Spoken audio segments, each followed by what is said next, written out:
Wagwan, everybody. Welcome to the Dis Affamie History podcast, where we'll be speaking about history and as well family history and how history relates in terms of Caribbean people for the present as well as in the past, and how in the past, what that does and brings forth for what we are going through at present and what we can learn from our history, from our family, and take that moving forward. So I do hope you enjoy the podcast. And if you like it, please ensure to subscribe, like, and review. Thank you. In this episode, Wendy Aris will be joined with Jannick Keindorf, who is a PhD candidate in history at the University of Tübingen, Germany.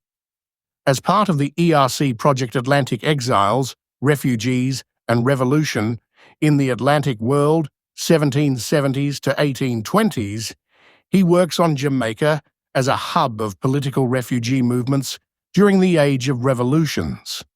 His dissertation project investigates how discourses of belonging, alienness, and deservingness unfolded during the arrival of refugees from the American, Haitian, and Spanish-American revolutions. We will be discussing the article Confusing Labels, French Emigrants and Prisoners of War in Jamaica during the Haitian Revolution. So let's have a listen.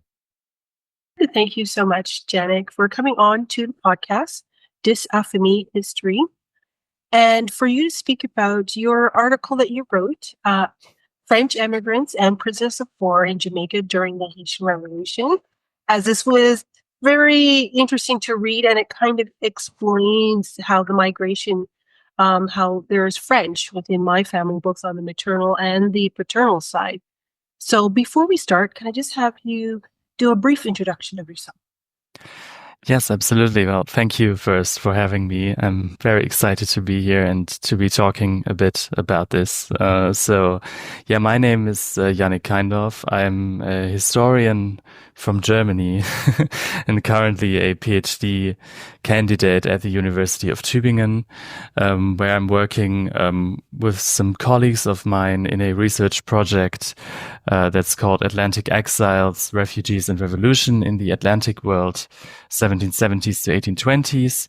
And this is a project that sort of aims to provide the first systematic exploration of political migrants and their movements as a defining feature of the Age of Revolutions. And so we're all working on the Caribbean as a major receiving and transit region of these refugees in the Atlantic world. And I am working on a dissertation project within this context that looks at Jamaica as one of these refugee hubs in the Caribbean.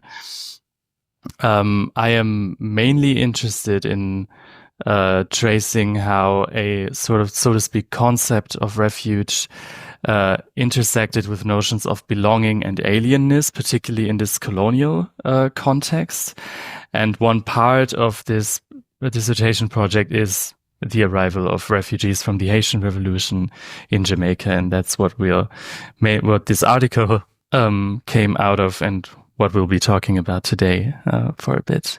Oh, thank you so much. This is great. And sorry if I mispronounced your name, so I'll just... No, that's fine. That's fine. It's a German name, so it's absolutely fine.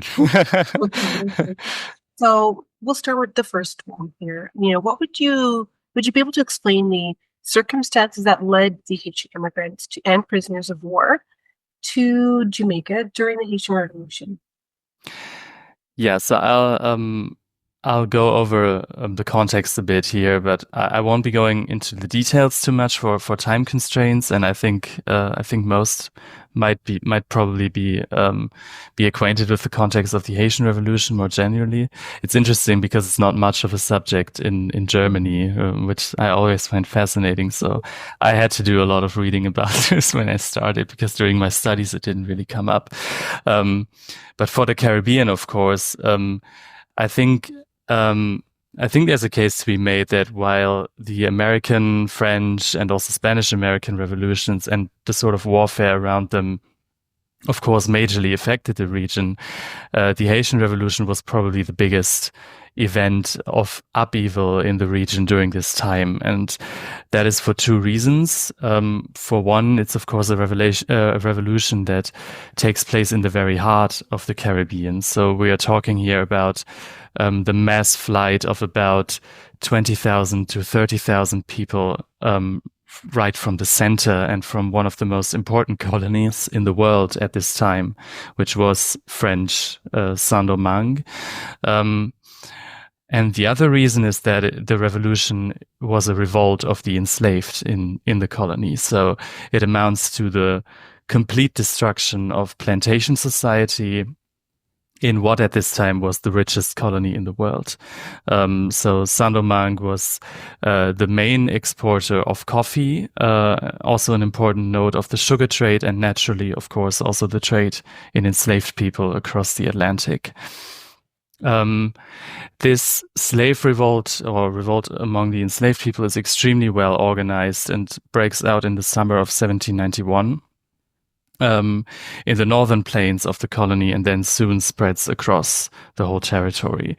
And then a war breaks out that lasts for, well, at least 13 years. The conflict goes on for much longer, but the time period I'm interested in roughly goes until 1804, when the colony declares its independence as Haiti, the first Black republic in history.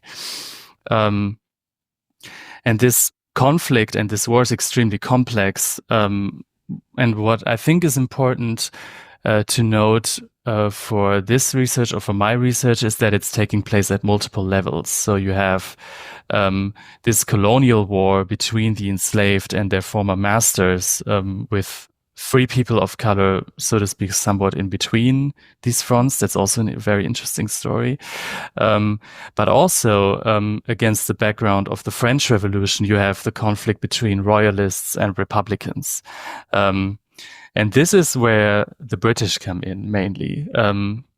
Because in 1793, with the execution of the French king, Britain and Spain declare war against France. And then a group of Saint-Domingue elite planters launches an appeal towards the British and ask them to claim the colony, restore stability there, and save their society from what they call the anarchy of republicanism. And similar to the Spanish, the British actually had an interest in taking advantage of this chaos within Saint-Domingue to try and wrest the colony from the French. And so they launch a campaign in 1793 and conquer the southern part of Saint-Domingue. But they cannot hold these positions for very long. The whole project is soon shows to be a complete military disaster. It's extremely expensive. It's disease-ridden. The loyalties are difficult to navigate, and so they have to evacuate in 1798. And that is where the first major wave of people towards Jamaica then really happens. And the proximity between the two islands really facilitates a sort of constant travel of people back and forth between this time. And Jamaica then really becomes a natural first haven for refugees from violence and warfare. And many also look, especially the elites, also look to the British for political reasons because of their royalism and their commitment to slavery and plantation society. So it's at least 10,000 people, but probably more, that pass through or permanently seek refuge in Jamaica during this whole period. And two major waves would be this 1798 evacuation that I've already mentioned. And then shortly before the independence or the declaration of independence, the French also launched a campaign in 1802, the Leclerc expedition, which is then ill-fated in the very sense of the word, you could say, a campaign by Napoleon to try and regain control of Saint-Domingue. And so that's where the refugees, or the emigrants, as the Jamaicans called them and the Jamaican government called them, come in. But you also have this very unique constellation of refugees coming to Jamaica from a nation that is officially at war with the British, right? These are French people. They are at war. They are the traditional arch enemy. And that is where this unique constellation of prisoners of war also comes in. So the Caribbean, of course, was a major theater of the revolutionary wars between Britain and France. And so, especially in the early years or during the whole time of the British occupation, French Republican troops are also brought to Jamaica as prisoners of war, and most of them would briefly stay there. But that's these two categories also overlap and intersect in very interesting ways. So that's to briefly lay out the context, maybe. No, that's fine. And because those things, because you mentioned that it was multiple layers, and I guess that's why I wanted to know in terms of what were the key distinctions between an immigrant and a prisoner of war in the context of the Haitians' arrival in Jamaica? Yeah. So what I've found is that first of all, the term emigrant is a category that is used by the Jamaican government to describe these people arriving, or rather a certain section of the people arriving, because it's really used as a marker of solidarity, you could say, which you can see if you go through the sources, you realize quickly that it's rarely, if ever, used by Jamaican authorities to refer to people who are not white, right? So it's a counter-revolutionary category that also originates from this revolutionary context, because it derives from the French émigré, which emerged during the French Revolution as a discursive weapon, really, to mark the royalists and loyalists who chose to leave, and then describes this as a counter-revolutionary and royalist action. Interestingly, many of these French emigrants themselves would rather label themselves as refugees, or if they write in French, they call themselves refugees, which invokes an earlier use of the term that has a more religious connotation, and while the emigrant is more of a political label. So there's also a bit of tension between these two categories. And then the prisoner of war category, on the other hand, is also it's very confusing, and it's a very diverse group of people. So that in interesting ways is very different from what we would first assume the term to be describing. So, of course, it includes mainly soldiers, sailors, or officers who are engaged somehow in warfare and captured in action. But what's interesting about it, or unique about it, in this time in the Caribbean, is that it also includes a lot of civilians, and that is because there were privateers that were authorized by the crown to survey the main travel routes around Hispaniola during the Haitian Revolution. And they would capture any ships that they would think were French property and transfer them to Jamaica, where the ship and the cargo would be sold. But all people on board would be handed over to the state and the authorities as prisoners of war, because they were captured during supposedly in action and supposedly in warfare. So you also have a lot of refugees that were trying to mainly get to the US, which was where most people wanted to go from Hispaniola, that rather than ended up in Jamaica by accident because they were captured by British privateers and brought there.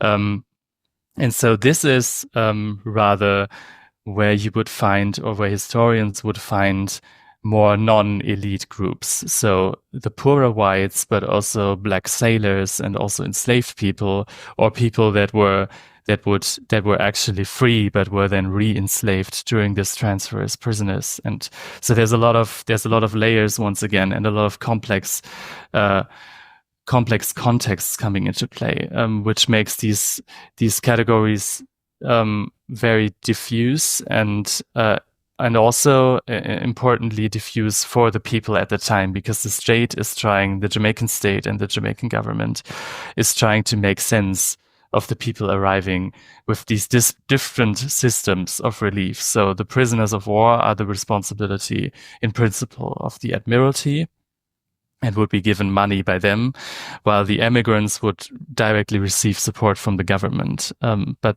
this whole system is very complicated and very, very unstable, as we will get to in a bit, I think. But these are the main distinctions, basically, at play here. Thank you so much for that, because, we'll definitely get to the laws later on. But, again, what was, was some of the Jamaica's political and, climate during this time? And how did it kind of shape the reception of these groups?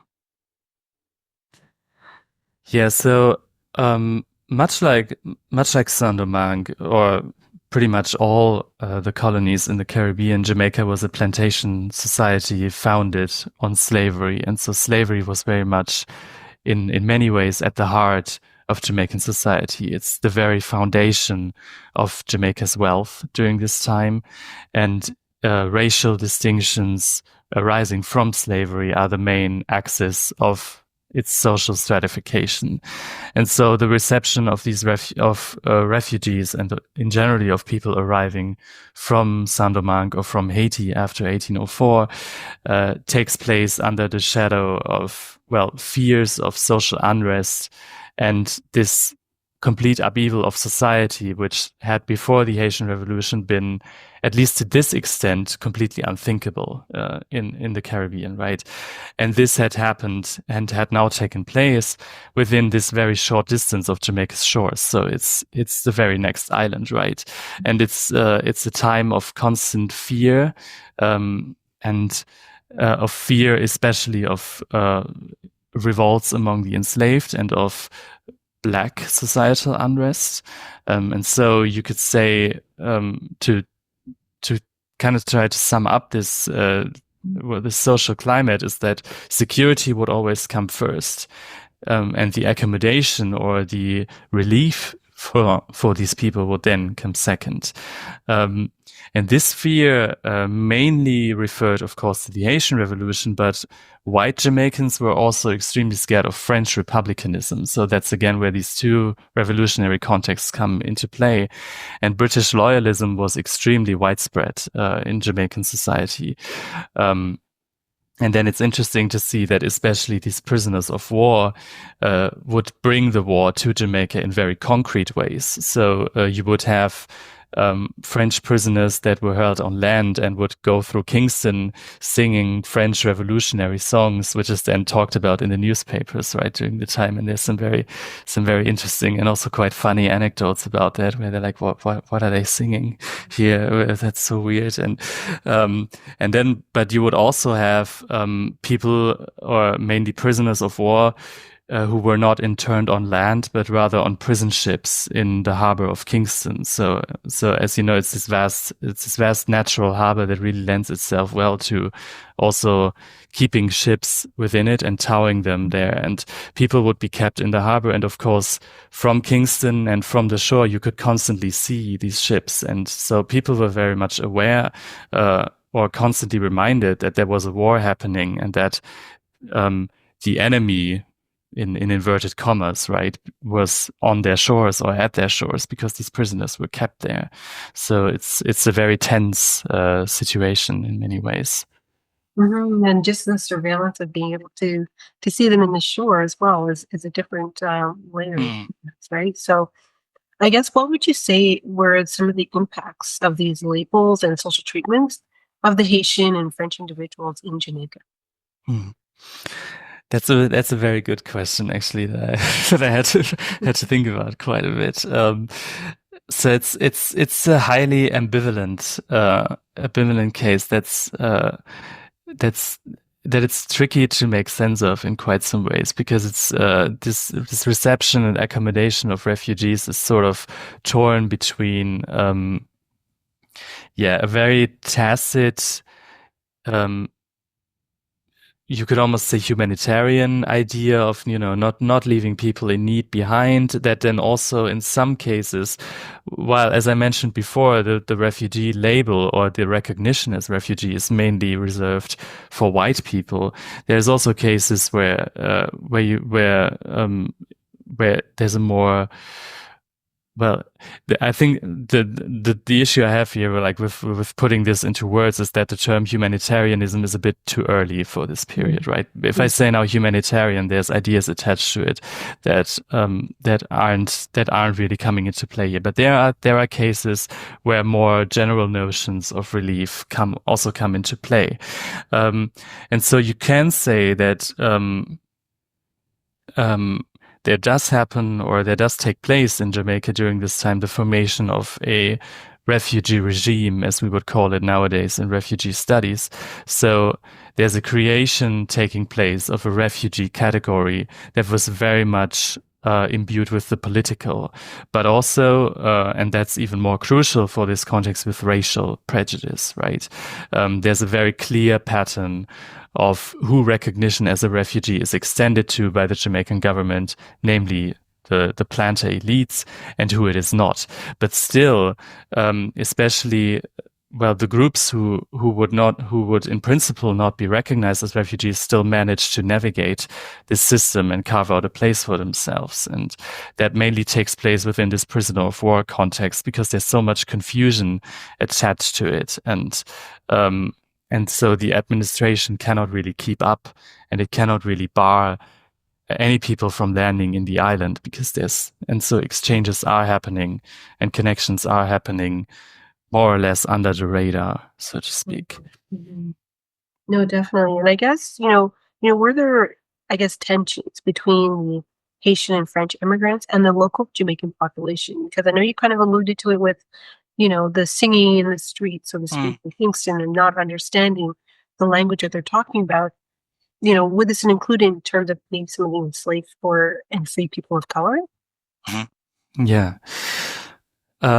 So as I said, like, this fear of revolutionary contagion was deeply ingrained in Jamaican society, and especially French enslaved people and free people of color were subjected to a very rigid system of surveillance and also control. So as early as 1791, right after the outbreak of the Haitian Revolution, the government would enact laws that would prohibit free people of color, or French free people of color rather, from landing in Kingston unless there were two freeholders that would vouch for them. So there are already barriers being enacted at this point. And of course, there's also the very unique constellation of granting refuge to the British arch-enemy in what was at this time the empire's most important colony. And so here there was not only fear, once again, of revolutionary contagion from Haiti, but also from France itself. So prejudice against French people, against Catholics, and also older held fears of Jacobitism and conspiracies, but especially also then British national pride were very widespread in Jamaican society. And the Jamaicans very much thought of themselves as the center of the British imperial enterprise, right? And in many ways, rightfully so, because the colony was very much at the height of its prosperity during this time, right?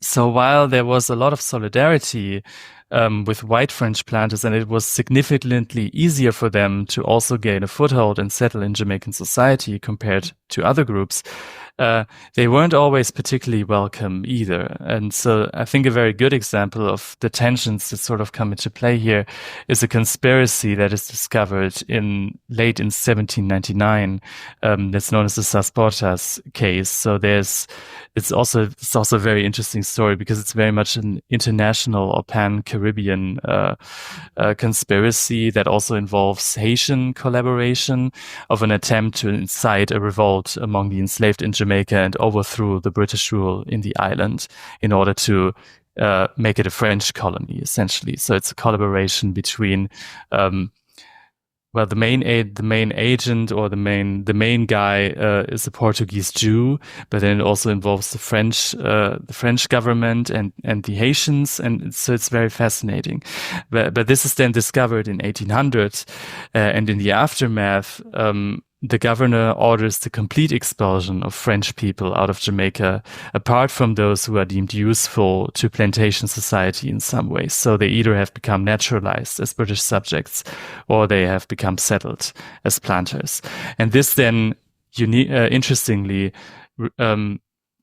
includes not only people of color and not only enslaved people, but also the whites. So in these cases of tension and conflict, there's very much this idea of, or this fear of the French in general that emerges, right? And then very few people are safe from these long-held fears and prejudices. Mm-hmm. And I know, in your article, so, with some of the relationships, like what would anything that they, this particular group of the Haitians have with, especially with the Jamaican planters or enslaved individuals, or even with, free Black communities? Because, as I said, as I said at the beginning of this episode, is that there were some that, descendants within my family that have the French connection. And this maybe, you kind of mentioned it maybe under the radar, but were you able to find anything else in terms of anything concrete being indicated? Yes, absolutely. So again, you always have this difficulty, especially for this period, that sources that are somehow relating to slavery and in general the history of slavery, that the overabundance of sources about, well, or rather the lived sources. So start again. I kind of got lost at the sentence. Sorry. So oftentimes, the lived experiences of enslaved people and even free people of color in many cases only come into view through the eyes of white authorities or through the eyes of whites. So it's very hard to piece things together, but there's different hints of it, and I can still try to give a bit of an overview here. So to start maybe with the planter class, there's a very strong sense of solidarity, but interestingly, you can also see from the sources that especially the elite families and the most important French families really stayed amongst themselves. And you can see that from sources like marriage contracts, but also baptisms and burial records, who is present and how the families are relating to each other, that there's still a very strong connection in this diaspora between the French elite families, right? But then on the other hand, marriages with Jamaicans are quite common or more common in the less privileged classes, especially among the so-called petit blancs, which were poorer French whites who held no land in Saint-Domingue and were, well, in terms of social stratification, closer to the free people of color. And similarly for enslaved people and free people of color, we also know of a few marriages between French people and Kingstonians mainly that were taking place. Although for these cases, we don't often know much more beyond the names. So you have like the list and the registers, but still, if one would be trying to do, if one is interested in the history of one's family and you still know the name and you can find it there, right? These records are there. And interestingly, most of these, or rather logically, in many ways, most of these exchanges took place in Kingston. It's by far the biggest city and the most important city in the island, and also the place where most refugees arrived. And due to the government policy of barring most people, especially free people of color, from settling in the interior, a place where the French influence was the greatest. And so we can see a very vibrant, especially French free colored community that takes shape in Kingston during this time. And especially women, single women and widows, French colored women, established themselves in the town as shopkeepers or as owners of lodging houses. And there's some very interesting records that you can find now at the Island Record Office in Jamaica, of what people left behind, well, of wills especially, and what people left behind. And there's a lot of French women in the 1820s that likely came to Jamaica during this time and that left behind for their class quite some wealth. So there's a lot happening at this time. The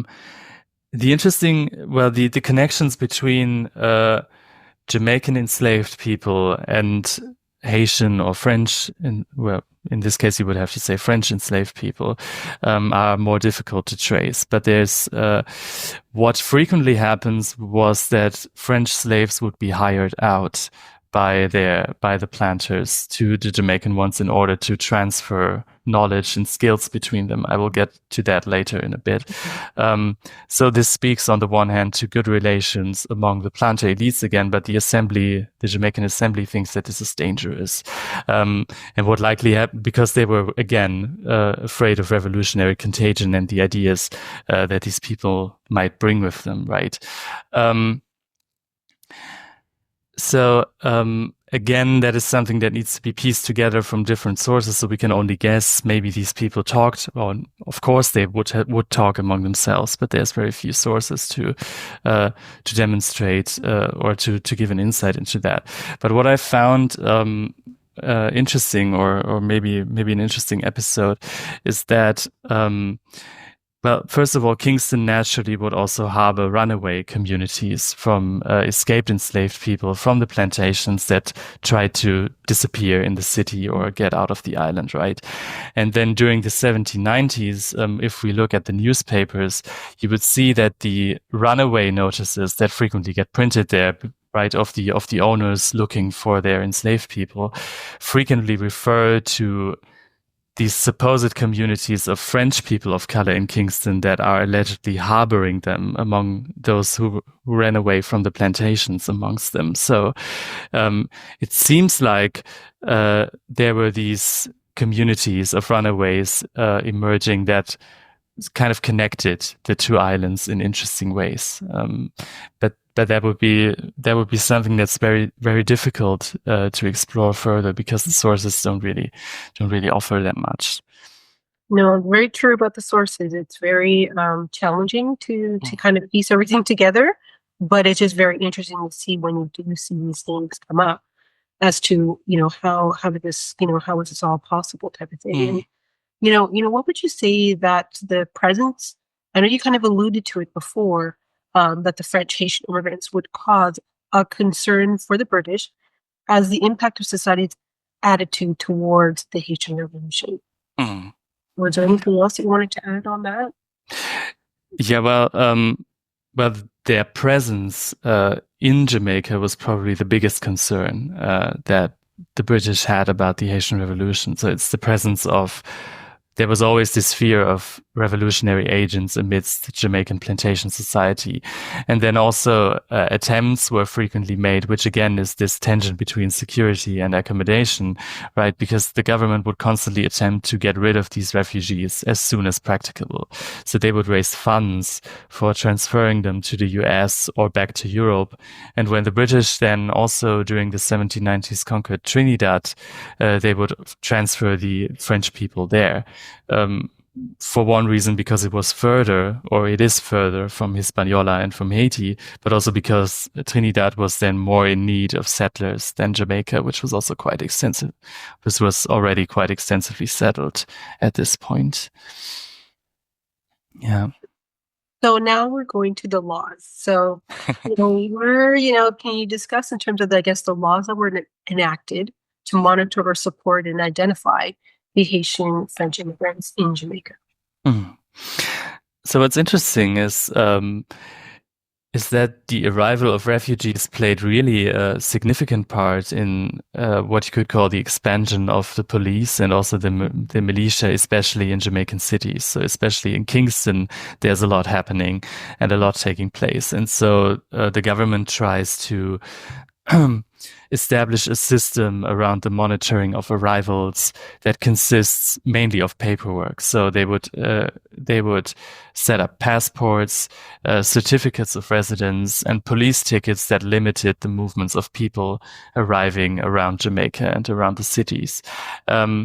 And it's interesting to see how this system intersects with the geography once again, because the harbor of Kingston plays a really important role here, and Port Royal on the other side of the bay plays an important role because that's the entry point, right? And so there was a police officer situated in Port Royal that would board incoming ships, conduct interviews, check the cargo and the passengers, and then only then would the ship be allowed to go further inwards to Kingston and land. And all of this of course, demands a massive amount of personnel and also money. So it's extremely expensive to intern people, to pay for their subsistence, etc.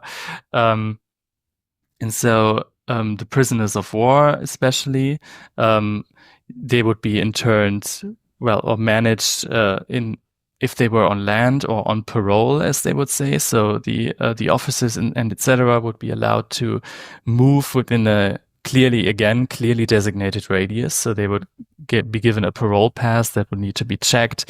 They weren't allowed to move beyond a certain space.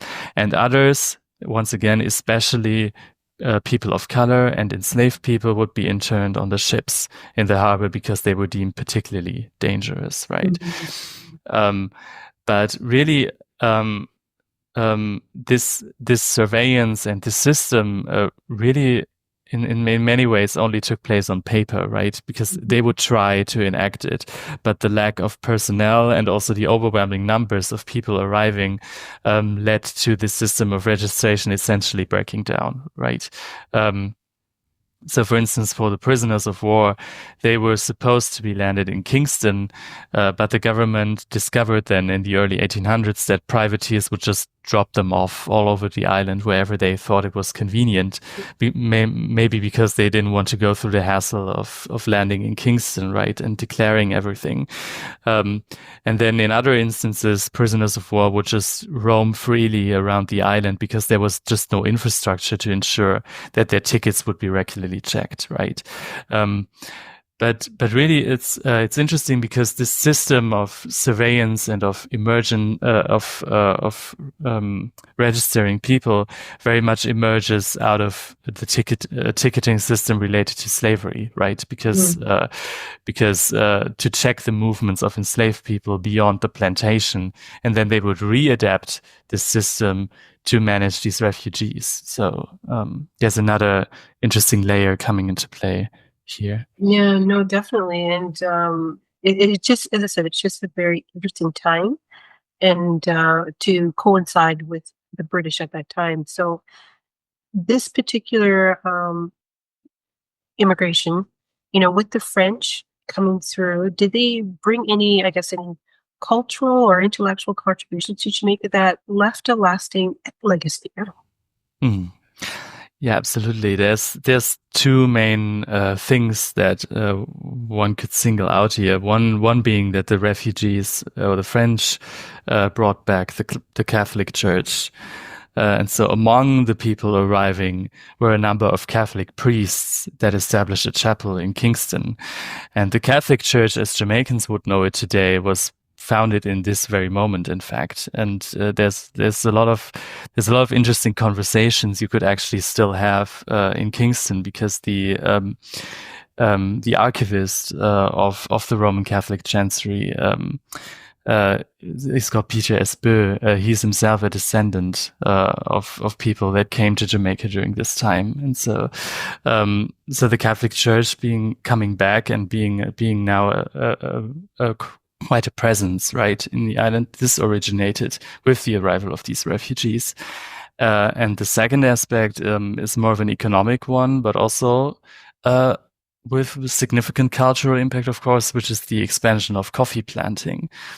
Because Saint-Domingue, as I had mentioned, had been the leader or the main exporter in coffee planting and the main exporter of coffee in the world at this time. And the French planters or you would rather have to say French enslaved people, transferred know-how and modern techniques of coffee planting to Jamaica. So this is where this hiring out amongst the planters comes into play, right? And so Jamaica really only became an important player on the coffee market during this time, and because of the downfall of Saint-Domingue. And so this is where the mountainous territory in the interior really become extensively settled, and you have all these coffee plantations popping up.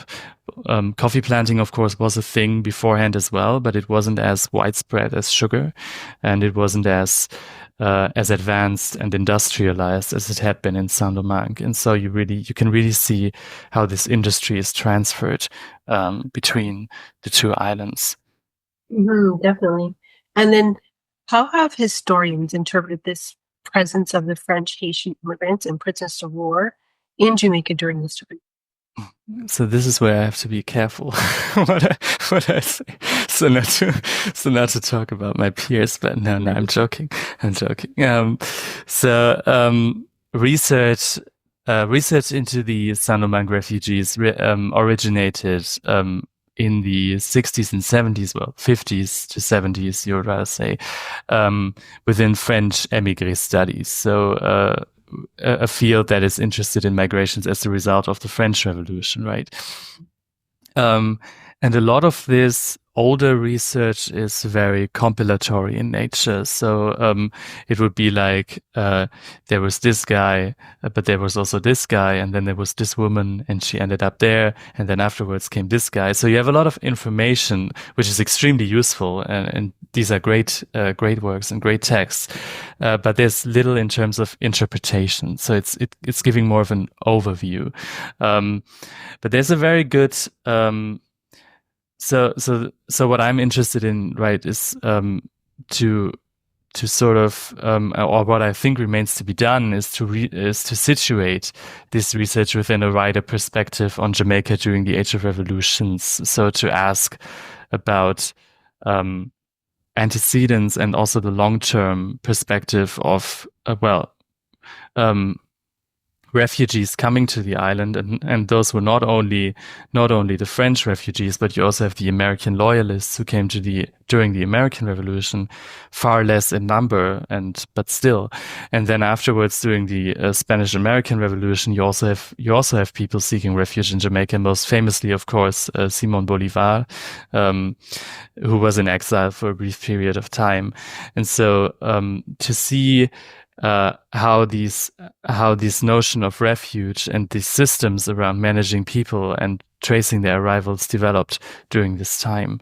But there's a very interesting article, I think, that gives a good overview on the French emigrants and also some of their influence in Jamaica from Patrick Bryan. That's in the Jamaica Journal, a 1973 edition. So that's a good place to start to like gain an overview of this. But otherwise, much of the research is in French. So you would have to read French.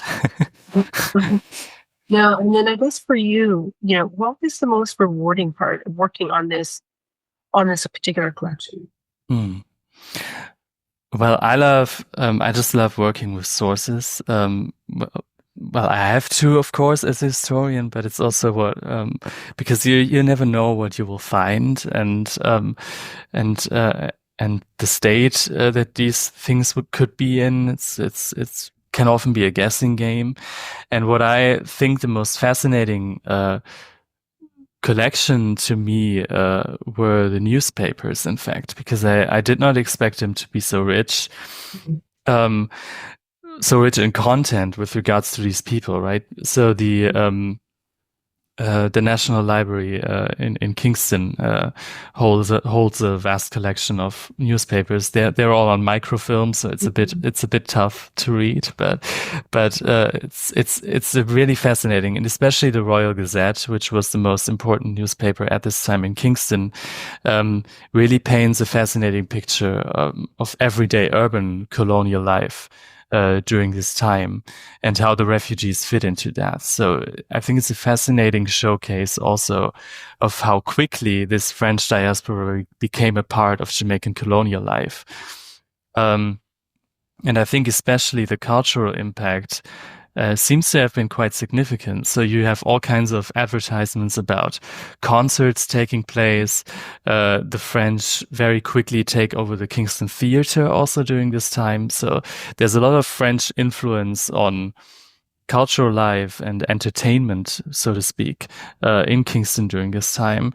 And also from the very first arrivals, you would find advertisements in the newspapers and sales notices that would be printed both in English and in French, or sometimes only in French. So, which is, I think, a testament to a transfer of wealth also, as these Saint-Domingue elites ended up in Jamaica. And so, more than I would have thought at first, because I knew that you could find stuff in the newspapers and it would be recommended to me. But there's really, it's really good for honing in on these more everyday processes and getting a grasp of life on the ground also in Kingston. So, yeah. No, definitely. These newspapers, actually, it's almost like you're reading into the lives of certain people, which are well documented in these newspapers, which as you said, you're not expecting to come across that until you actually read it and find it quite fascinating. So, would there be any specific archival records or accounts that offer, insights into the lives lived or experienced by these groups? Yeah. So aside from the newspapers, the lived experience is really hard to pin down, since a lot of material has been lost, and we often have only really glimpses into these processes, from which you could then try to piece together a bigger picture, but it's sometimes quite hard. But with that said, I'm mainly working with records from British and Jamaican archives. Well, in this case, French archives naturally as well. But if we are talking about lived experiences, the archives in Jamaica themselves are probably the most important resource. And if we're talking, which I think the listeners, from what I understood, are mostly interested in, is this family history, right? Or like getting a connection to the own family, then the Island Record Office in Jamaica, but also the holdings of the Roman Catholic Church, which are still in Kingston, are very interesting, because you have these records of wills and also family records of marriages, baptisms, and so forth. But there's also been, and that was also a very fascinating source that I worked on. That's at the National Library in Kingston. There's this manuscript from the early 20th century, I think, where one of these descendants of a French family tried to compile a family history, right?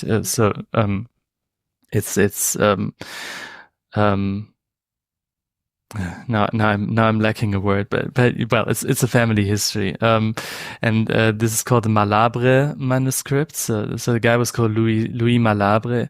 And the book was never published, but there's a lot of interesting, and he also compiles these family papers, right? These marriage contracts, and then he traces down who was present and where do I find this person. And this is mainly or exclusively, these are these big planter families, right? So it doesn't really go beyond the elites, but it's an interesting insight into how these family connections remained intact and stayed together. So, those are some interesting connections that I also work with. Well, no, that's fascinating. And then, as I said, it's just an interesting thing when you can come and look at these records and to be able to see them and see what was taking place during the backdrop of the Haitian Revolution at that time. So I guess you can say, what were some of the lessons that we can draw from the stories of the French and Haitian immigrants and prisoners of war in Jamaica, and about migration and, of course, identity during the time of upheaval? So for Jamaica itself, I think it's interesting to have like this perspective of the island being a place of refuge for a much longer period of time than I think people would maybe think at first. What I found interesting was so when I did research in Jamaica and when I went to these archives, and the first thing that I would say was that I'm interested in refugees, or that I'm working on refugees. People would always naturally, of course, make the connection to refugees from Haiti nowadays, all right, or that came already during the 20th century, and so I didn't really have this perspective in mind at first, because I'm working I'm working on this history from a very different context. But so especially between Jamaica and Haiti, or Saint-Domingue before it became Haiti, there's a really long history of exchanges and of migration between, and also of flight and refuge between the two islands. And Jamaica has been receiving and accommodating people from there for quite a while. Also, of course, in very different contexts and with very different implications. But there's a much longer history to that. And in terms of more general, or so to speak, bigger claims, which I should be very careful about as a historian, of course. But I found it really fascinating, but also very eerie in a few ways, because there were some instances when I would be reading the sources where the text would echo to me discussions that we are all too familiar with nowadays. So you have these fears of foreign people in a very abstract sense, right? The foreigner kind of becomes this abstract figure that doesn't really have an identity, but that people are just somehow scared of, and of course also prejudice that's very much involved in it. And so the refugee category, or the refugee term, really, in similar ways today, I feel, also functions still as an expression of solidarity that is also loaded with ideas of usefulness, and of course tied to recognition. So it's not quite the same, of course, it's very different. And in modern refugee studies, people would call this the refugee migrant binary. So this basically it's this idea that the majority of people arriving are in fact economic migrants, and so the challenge for state and society is to identify among this mass of people the true, in inverted commas, refugees who are really deserving of assistance. And there's a similar connotation to it, to the term, that already emerges during this time, I feel, but speaking very broadly and very with some reservations, of course. And I suspect then, in turn, that this fear of foreigners and this prejudice then also contributes to the hardening, really, of a diasporic identity. So you can see how these families are sticking together in exile, right?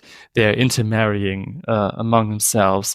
They are supporting each other where the state would maybe not support them, and so there's I think there's a lot to uncover here that also speaks to broader issues of migration we might in some ways be also familiar with today, or from discussions we are having today. Yeah, no, I mean, you mentioned it in terms of that, the whole identity piece, because I mean, there are some things that, especially in families, that they'll do is in terms of ensuring the name continues, whether it was either on the female line or the male line, but they'll make sure the name continues. So that's why I was very fascinated to see certain names appear, whether it was hyphenated, they hyphenated their last name, or they ensured that there was a name that was mentioned, like Lucien, that was passed from one generation to the next. So it was just very interesting to kind of know, well, where did this French name start to pop up through the lines and pass down from one generation to the next. So it was just very interesting to see. Yeah, and as I said, right, there's some descendants of these families, also of these very important families, right, of these elite families that are still living in Jamaica today, right? And so it's not many, but there were really a handful of families that also, even though there was the opportunity to return, right, to France, especially, that they would stay for much of the 19th century and then until late into the 20th century, and that's where their modern day descendants still come from. Mm-hmm. And Jannick, I mean, as we end this discussion, what would you say as your thoughts for when someone is researching this period of Jamaica? Well, first of all, it's tricky in terms of source work because the unfortunate reality is that a lot of material is in a precarious state and not much has survived. But nonetheless, there's still a lot to uncover and to discover still at the archives. And the people who are working at the archives in Jamaica are extremely knowledgeable. They know their collections really well, and they will help you with identifying source material. And are really dedicated. And I had a fantastic time also working there.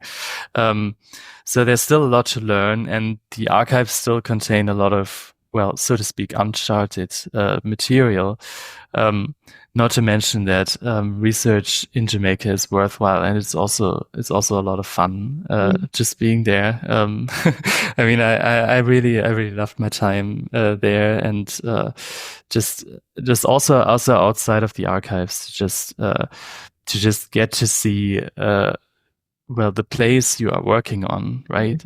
For me as someone who does not live there, right? It was really fascinating to look out on Kingston, something just looking out on Kingston Harbor, and to think that this is the place where all these ships would be towed, right? And yeah, I think it's worthwhile. It's very fascinating, and it's a good place to do research, and also a very rich place in terms of what survives and what can still be done with it. Mm-hmm. No, definitely. No, thank you so much for that, and thank you so much for coming on and speaking on this piece. I'm really looking forward to it. So this has been really great to be able to speak on this, because again, this is a narrative that's not necessarily discussed very often, but it is very significant to the history of this particular area. So thank you. Thank you so much for having me and for inviting me. It's really an honor to be allowed to speak about this and to share some of my thoughts. So yeah, thank you so much. Hoped you enjoyed this episode, and if you did, please make sure to like, follow, subscribe, and write a review for the episode wherever you listen to your podcasts. Thank you.